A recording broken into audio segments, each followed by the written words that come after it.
அதிமுகவின் B team மக்கள் நல கூட்டணி என்று கூறப்படும் குற்றச்சாட்டுக்கு அந்த கூட்டணியின் ஒருங்கிணைப்பாளரும் மதிமுக பொதுச் செயலாளருமான வைகோ விளக்கமளித்துள்ளார்.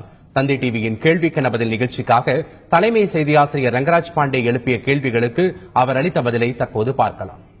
உங்களுடைய மக்கள் நல கூட்டு இயக்கம் ஒரு கடுமையான விமர்சனம் அதிமுகவுடைய பி டீம் என்று விமர்சனம் வைக்கப்படுகிறது. காரணம், ஓட்டு பிளவுக்கு இது பயன்படும், அது திரும்பவும் அதிமுகவுக்கு சாதகமாக அமையும் என்று மறுப்பீர்களா? அதாவது உளறல்கள், பிதற்றல்கள், முட்டாள்தனமான வாதங்களுக்கெல்லாம் மறுப்பு சொல்றதை விட அவர்களுக்கு அனுதாபப்படுறேன். ஜெயலலிதாவை கொலைகாரி என்று சொல்லி குற்றஞ்சாட்டேன் நான் சசி பெருமாள். இது ஒரு கொலைகார அரசுன்னு சொன்னேன். என்ன அளவுக்கு அவங்களை நேருக்கு நேராக குற்றஞ்சாட்டவங்க யாரும் இருக்க முடியாது. என் மேல திருநாட் செவன் போட்டிருக்காங்க ஜெயலலிதா கவர்மெண்ட்ல. என் மேல துப்பாக்கி சூட்டுக்கே தயாரானாங்க கலிங்கப்பட்டி சம்பவத்தில். என்ன இவர்கள் இந்த ஊழல்ல பி டீம் டிஎம்கே, ஊழல ஏ டீம் ஏடிஎம்கே. இதுக்கு என்ன பதில்? இதுதான் எங்க குற்றச்சாட்டு.